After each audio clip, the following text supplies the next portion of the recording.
O som do tapa que Zilá desferiu contra a mesa de carvalho ainda ecoava pelas paredes frias da mansão quando a notícia caiu como uma bomba de fragmentação sobre a sua cabeça. A humilhação de ser renegada, de ser tratada como um estorvo na vida do próprio homem que ela jurou proteger, não era apenas um golpe no seu orgulho. Era o início de uma ruína que ela sentia escorrer por entre os dedos como sangue quente. O ódio borbulhava em seu peito, uma mistura viscosa de inveja e desespero, enquanto ela olhava para Janete, aquela mulher que ela considerava uma parasita, uma intrusa que insistia em assombrar o seu casamento e a sanidade do seu filho. Nas próximas horas, o que se desenrolaria ali dentro não seria apenas uma sucessão de diálogos, mas uma guerra de nervos onde a sanidade seria o primeiro cadáver a ser enterrado. O ar estava pesado, saturado por uma tensão elétrica que prometia estourar a qualquer momento, e Zilá sabia que se não agisse com a agressividade de um animal acuado, ela perderia tudo que construiu sobre o alicerce de suas mentiras e manipulações. Alaor, o patriarca que sempre tentou manter as rédeas da família com uma mão de ferro que agora tremia, tomou uma decisão que selaria o destino trágico de todos.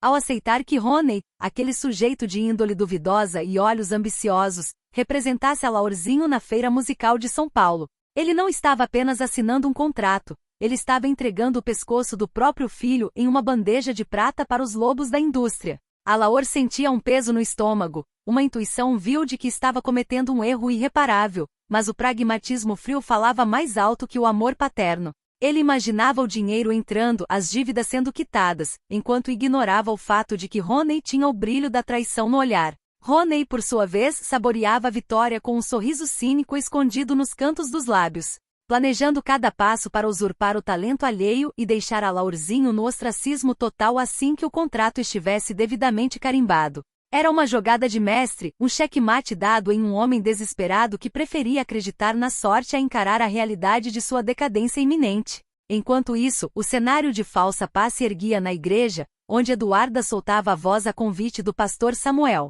Cada nota que saía de sua garganta era carregada de uma hipocrisia que só ela conhecia. Ela cantava para os anjos, mas sua alma estava acorrentada aos demônios do desejo e da vaidade. O pastor, em sua ingenuidade sagrada, via nela um instrumento divino, sem perceber que aquela mulher usava o altar como um palco para sua própria glória mundana. O contraste entre o ambiente sacro e a podridão interna de Eduarda criava uma atmosfera sufocante. As beatas choravam emocionadas, sem notar que o brilho nos olhos da cantora não era de fé, mas de triunfo por estar novamente sob os holofotes, manipulando a fé alheia para limpar sua imagem manchada por escândalos passados. Ela sentia o poder fluir por suas veias a cada aplauso contido, regozijando-se no fato de que ali, ela era intocável, uma santa de barro moldada pelo cinismo. A calmaria, porém, foi estraçalhada na mansão. Janete tentou uma aproximação, um gesto de trégua que foi recebido por Zilá com a fúria de uma tempestade. Zilá não apenas rechaçou Janete, ela a humilhou com palavras que cortavam como navalhas enferrujadas. Ela cuspiu no chão a presença da outra, chamando-a de aproveitadora, de lixo humano que só servia para desestabilizar a família. O ódio de Zilá por Janete era algo visceral, uma obsessão que consumia seus dias e tirava o seu sono. Ela via em Janete o reflexo de tudo que ela temia perder. O controle, o status e, acima de tudo, o amor doente que sentia pelo filho. O embate foi direto, sem rodeios. Um festival de baixaria onde as máscaras de civilidade caíram e revelaram os rostos retorcidos pelo rancor acumulado durante anos de silêncios forçados e sorrisos falsos. Em jantares de gala, o ápice da tensão ocorreu quando Alaorzinho, em um momento de lucidez dolorosa, finalmente despertou de seu torpor. A primeira palavra que saiu de seus lábios secos não foi o nome de sua esposa, mas o de Janete. Aquele pedido foi como uma facada no centro do ego de Zilá. Ela se revoltou, gritando pelos corredores, quebrando objetos caros, deixando que a loucura tomasse conta de seus movimentos. Como ele ousava? Como seu próprio sangue podia ser tão ingrato a ponto de clamar pela rival no momento de sua recuperação? A revolta de Zilá era um espetáculo grotesco de possessividade. Ela sentia que o chão estava se abrindo sob seus pés e que Janete estava lá embaixo, pronta para puxá-la para o abismo. Cleves, tentando manter a compostura técnica, explicou com a frieza de um legista que o trauma havia fixado a memória de Alaorzinho no passado, um tempo onde Zilá não passava de uma sombra e Janete era o sol de sua existência. Aquela explicação científica só serviu para abastecer a fúria de Zilá, que via na medicina apenas mais uma forma de traição contra sua dedicação obsessiva. Desesperada e sem saídas, Zilá buscou ajuda em Sinara, implorando por uma aliança que pudesse reverter o jogo. Mas Sinara, já cansada de ser o capacho das vontades alheias e vislumbrando uma vida melhor ao lado de Honey, negou-se terminantemente a abandonar o homem. A recusa de Sinara foi o golpe de misericórdia na sanidade de Zilá. Sinara via em Honey a sua única chance de sair da lama, de se tornar alguém com poder e voz, e ela não iria sacrificar seu futuro por uma mulher que estava claramente perdendo a guerra. A discussão entre as duas foi um duelo de egoísmos, onde a lealdade foi jogada no lixo em troca de promessas de ascensão social e riqueza. Zilá percebeu, naquele instante, que estava ficando sozinha em seu castelo de cartas, cercada por pessoas que só esperavam o momento certo para lhe dar as costas.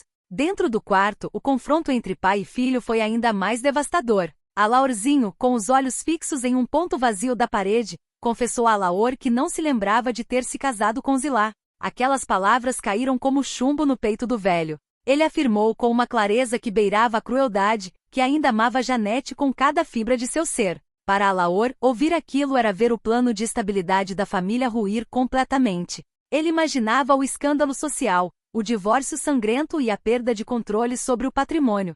Alaorzinho não via a esposa como companheira, mas como uma estranha que tentava se impor em sua vida, um pesadelo do qual ele queria acordar a qualquer custo para correr para os braços da mulher que realmente possuía sua alma.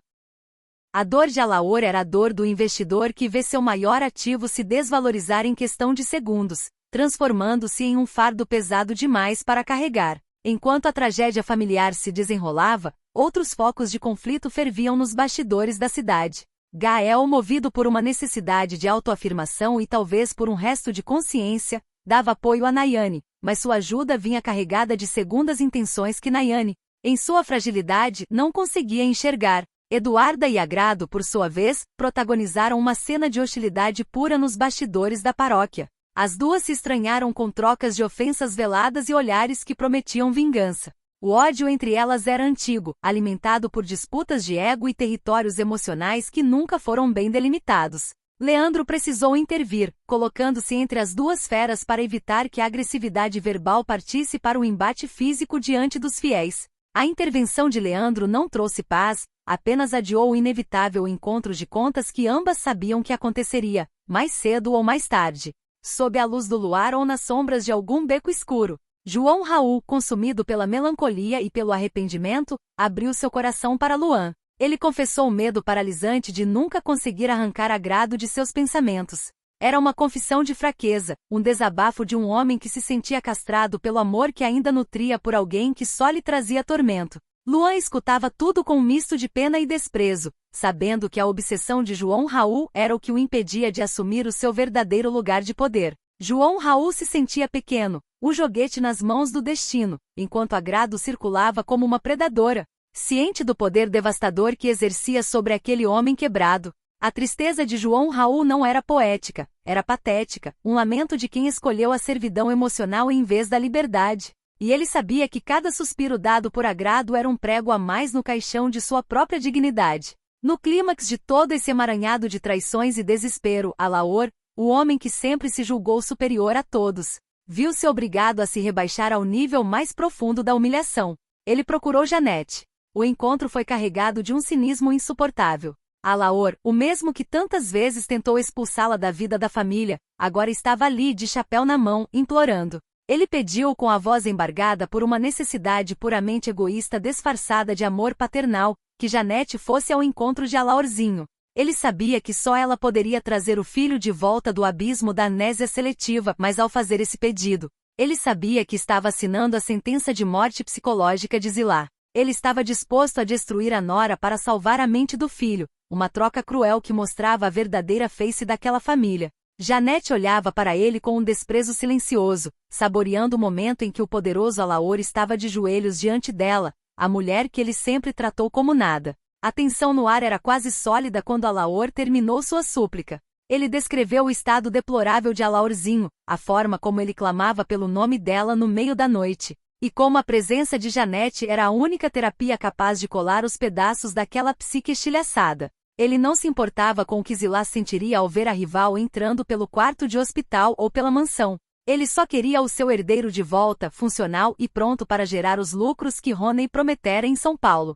A traição de Alaor contra Zilá era a peça final de um quebra-cabeça de podridão. Ele estava usando Janete como uma ferramenta, ignorando que ela também tinha seus próprios planos de vingança e que ao entrar naquela casa, ela não viria para curar, mas para terminar de destruir o que restava do império de Zilá. O clima de vingança era palpável, um banquete de sofrimento onde todos estavam convidados a se servir das sobras da dignidade alheia. Zilá, escondida atrás da porta, ouvia cada palavra daquela súplica asquerosa. Suas unhas cravavam-se nos batentes de madeira, a raiva fazendo seu corpo tremer de forma incontrolável. Ela sentia que cada palavra de Alaor era um estupro em sua lealdade. O plano estava traçado. Se Janete cruzasse aquela porta para ver Alaorzinho, o sangue correria. Zilá não aceitaria ser trocada, não aceitaria ser a sombra descartável de um casamento que ela sustentou com mentiras e sacrifícios. A fúria dela não conhecia limites, e ela já visualizava o brilho de uma lâmina ou veneno sendo servido em uma xícara de chá. O que aconteceria quando a mulher que não tem nada a perder se encontrasse cara a cara com aquela que roubou seu passado e agora ameaçava tomar o seu futuro? Será que Janete teria a coragem de entrar na cova dos leões sabendo que Zilá estava pronta para devorá-la viva? Ou será que o amor por Alaorzinho seria forte o suficiente para fazê-la ignorar o perigo mortal que a espreitava em cada sombra daquela casa maldita?